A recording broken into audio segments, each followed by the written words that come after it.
Yo everyone, welcome to Amps, Pedals and Pickups. My name's Nathan, and to another episode of the WRAPP, which is the weekly roundup at Amps, Pedals and Pickups.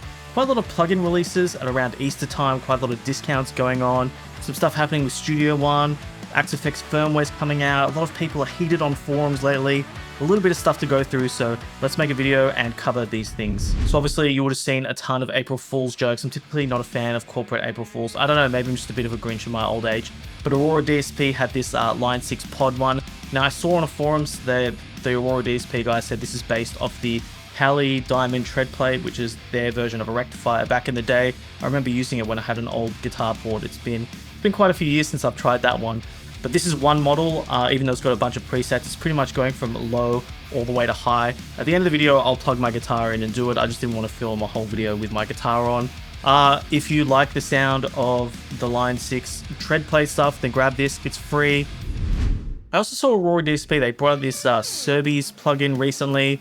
Look, honestly, with plugins, so many of them come out, I write them down in a list, and if I have time, if I was doing this full time, I'd knock them off and make videos for all of them like I did in September. Ton of work, but I just don't have the time to do all this stuff. But this one interests me because it's not an amp, it's a preamp pedal, which I guess in the end is kind of the same thing in the digital realm, because you're just plugging your guitar in, running it through the signal processing, and out comes your massively distorted tones, which I can only assume is coming out of here with AuroraDSP. So interesting stuff, just doing it in a preamp pedal format, which, you know, is going to come out exactly the same as an amp in the end. I guess being a preamp pedal doesn't have power amp modeling, so that's why I want to play around with it. I'll run it through the STL power amp modeling. Maybe I'll get some power amp NAMM samples. That's the whole fun of this stuff. Mix and match. Check it all out. Also comes with an overdrive pedal, delay pedal. AuroraDSP, pretty much everything they do is going to be heavy. It's a dedicated cab section, so some sort of IR builder. Yeah, enough to go through. Super meaty. Created using neural networks. Unprecedented sound and tone sculpting. I'll be the judge of that one. So if you've used the Cerbes, let me know. Might help me out with my review that I'm going to do of it. Another plugin that just came out recently that really piqued my interest was the ENGL Savage Mark II. I actually raced out, got the demo for this, started playing around with it. Interesting. I really want this amp, and if I had unlimited funds, I'd be running out and getting an ENGL Founders Edition or a Savage Mark II. It's really top of my list when it comes to amps. But something about the Softube experience, I don't know, their installer really cheesed me out. The gain on this amp is absolutely insane. I'm talking like, if you saw my gain problems or the noise issues that I had, this thing just decimated it. It's like no other amp sim I've tried, and if you know me, I've tried hundreds of different amp sims. This thing was just absolutely bananas. Unfortunately, my trial has run out, so I might reach out to them to see if I can get it reset to do a video and everything, just because I had to fix some things up around here to get it going. I don't know, it was super, super loud. Super gained out. But yeah, ENGL Savage Mark II, if that's the kind of thing you want, Softube now have a model of this.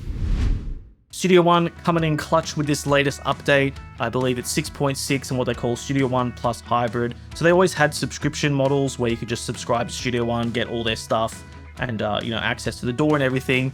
But most people hate subscriptions, and the worst part about a subscription is you commit to something annually or month to month, but then you don't get anything at the end of it. I think Plugin Alliance was one of the only ones that had like the best setup, where you would spend $250 for the year, get access to all their plugins, but then they'd give you $250 worth of credits. So you're like, well, at least I get to use the money at the store. So you might try hundreds of different plugins, and at the end of the year you go, well, I only actually use these 4, and then you buy them with the credits. Everybody wins. What a great setup. I think more companies should be doing that kind of thing. So yeah, I just pulled up the prices. I might be missing something in fine print or something here, but when I look at it, it's like you can buy Studio One for $400, or you can do the perpetual plus annual plan for $180. So you subscribe for $180 for the year, and then you get to keep it. You know, the cynic in me is like, hey, if I subscribe to Studio One 6, but then they drop Studio One 7 in like 10 months time, am I stuck with 6? And then you're going to try and like extract another $200 out of me for 7. But I believe whatever your subscription ends on is what you get to keep. Look at these prices here. It's $400 to own the stuff outright, or $180 for the annual subscriptions. Even if you had to do 2 years of this stuff, you're still in a better position. I think this is a great way to get people onto the DAWs. I actually stopped using Cubase back in the day because of their licensing weirdness. One of my iLock dongles failed, and then, you know, even though I'd bought the software for like $500, so many years had passed and I was basically treated like a new customer, and it just leaves a super bad taste in your mouth. So maybe I'll check out Studio One a little bit more. It just wouldn't be guitar news if there wasn't Fractal related stuff going on. So they've just dropped the Cygnus X3 amp modeling. So they're already using Cygnus. I don't know if they were using 2 or if they just went straight to 3. I don't know. Normally with their firmwares, they just, you can see it's firmware 25 here. They go like just incrementally 21, 22, 23, 24, 25. But when they announce something like Cygnus X3, it's sort of like they've changed the fundamentals of how everything works. You know, it's meant to sound more realer. So this is all the stuff here. You know, everything's improved. Everything's been changed. Everything's going to sound betterer than it did before. Cliff's an absolute wizard when it comes to this stuff. I'm sure it's amazing. Don't forget to check out Leon Todd's videos. If you're into Fractal stuff, make sure you go subscribe to his channel. Absolute legend. I'll leave links to everything below. Here's another interesting one about the ToneMaster Pro. And this is the sort of stuff that the average person is not going to see unless you waste your time on forums like me and other guitar nerds. And you don't want to do that. It's just a complete waste of time. The recurring themes of these modelers is they promise the world, they bring out their Quad Cortex or the ToneMaster Pro or whatever it might be. And I'm not bashing anyone in particular. This is just like a recurring theme. Whenever products come out now and they say, hey, this is its current state, but trust me, you know, updates are coming, I'm super dubious now. I think the Quad Cortex really sort of like put that line in the sand where you're like, okay, look, this has happened before, but something about the Quad Cortex, things have taken way too long, like 3 years to bring out a desktop editor, crazy. And then the ToneMaster Pro came along and they were in the same sort of position, had this like pre-beta firmware, like all the release videos were like, no, that's not like the finished code, you know, it's just, everything's just like behind the times. I don't know what's going on with resources and that kind of thing. So Max is from Fender, I think SVP, Senior Vice President, I can only assume. So he's just talking about the sorts of delays with the firmware, because I believe they had some bug fixes, and I think it came out in January or late last year, really only like one firmware update. And for Fender to come along and be like, oh, we're going to do things better than the other guys and have like one firmware in like 4 to 6 months, doesn't exactly inspire confidence. So seeing this from here, you know, it's unfortunate that some of the previous work with Fast Track to get into the field has taken up bandwidth of the team, so just setting realistic expectations here. I like seeing that. I like seeing that a dev is like, okay, look, let's just acknowledge that, you know, we are doing things, it's just taking longer than normal. That to me is way better than radio silence. The good news is we have a lot of good stuff in the upcoming release in terms of content, feature requests, and continued dev that we've got planned, all of which is going to be exciting for TMP users. Can only assume it means new amps, new features, all that kind of stuff, which is going to be you know, we just want these platforms to be the best they can be. That's just all like a fancy way of saying, like, you know, the guys at Fender have acknowledged things are taking long, but trust me, we're working on stuff. It's all coming, hopefully sooner than later, but you know, just get it going already.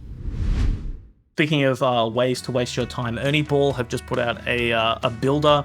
So other companies like Kiesel, Aristides, if that's how you say it, they've got builders. But yeah, if you wanted to build your dream Music Man bass, this is the way to do it. So yeah, if you want to get your little inspirations down, let's just build something quickly. I'll just flick through all the stuff. Our original, I've just gone black with everything with a splash of blue, but that just looks mean. That's crazy. Yeah, we'll just do drop D tuning, roasted flame maple neck, sick. Extras. Just a mere $3,049. I think they said the build time's like 4 to 6 months. That's obviously US dollars, so it's a pretty penny, but would you expect anything less from Ernie Ball when it comes to their products?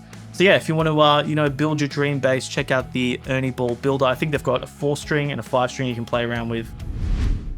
The last plugin to cover is from Korneff. It's the WOW Thing. It's based on some hardware that I've never heard of. I guess it's more like in the mixing realm than the guitar realm.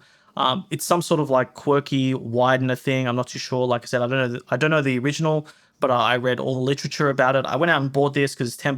Korneff, good guy, go support him. I'm going to start incorporating this into my mixes, but because it's such a quirky thing, I don't want to just go slapping it in. It's like one of those things that you just have to use over time and then make some decisions if you like it or not. Alright, just got through the end of the video, and the audio towards the end coming out of the door had dropped out, so I'm just going to have to film this one really quickly so I can show you the plugin. Otherwise, it all doesn't really make sense. Don't forget, this is from AuroraDSP. This is their April Fool's thing. You can go download it now for free. It's a single amp plugin. It's got the IR baked in, so you can't disable the IR and use your own one. Now, even though there's a lot of funny preset names, it's pretty much just gain going all the way from less gain through to insane gain. So let's take a look at it. I just started this session here. I was playing around with it today. I had a bit more of a Marshall Plexi sound going on there, so we're going to replace it now. Real dirty, see how it comes up. Just left with my guitars, so I'm running this in stereo. And yeah, I've just disabled whatever guitars I had there. Let's listen to it in the context of the mix.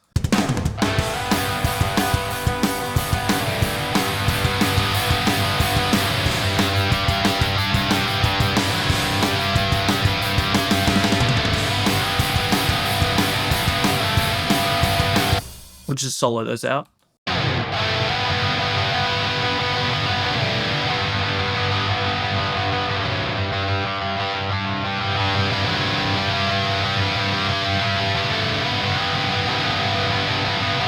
Might have been better if I had like a Parkway Drive cover or something going on here, but this is just what I'm playing around with now. But if you crave that 2000s metalcore, dinky, pod farm sort of sound, then check out AuroraDSP Liver 6. Maybe I'll do a whole video for this, or actually do this a little bit more justice. Wasn't quite my sound back in the day, so not sure that I'm really FOMOing over this, but there it is. Go download it. Let me know what you think. All right, while we're here, let's check out this WOW Thing from Korneff Audio. Like I said, I haven't really spent much time with it, so I'm still experimenting. I'm not incorporating it into my mixes now. Just messing around with it, seeing if I like the sound and everything. So it's off now. We'll solo the guitars and we'll take a listen to the default effect and everything.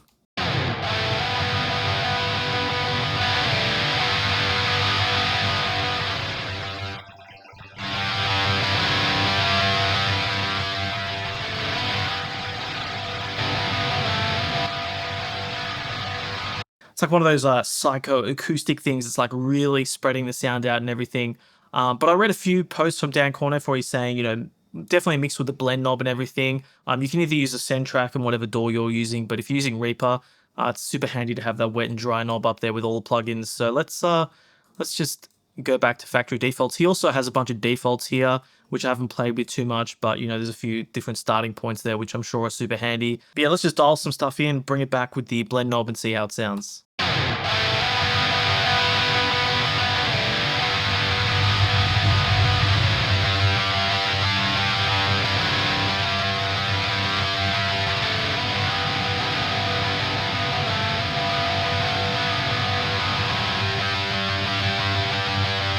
You know, just at a glance, something like that is probably what I'd start with in my mixes. Nothing too crazy, but just add a little bit more presence. Let's get the drums back in, and I know it's not a finished mix or anything, but it's just like the germings of a full mix. Let's take a listen. So I'll turn it off, and then we'll kick it in.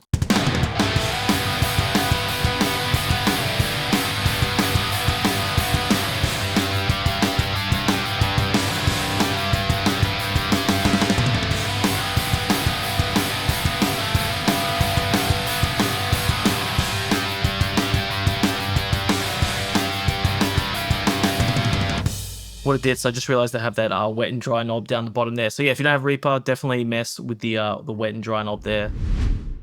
But yeah, that's it for today's episode of the WRAPP. If you like everything you see here, don't forget to like, subscribe. If you've got any news for my next one, drop it below. If you want to join my Discord community and talk all things guitar, mixing, plugins, memes, whatever you want to do, join the link down below. And as always, if you stay through to the end of the video, you're a legend, and I'll catch you on the next one.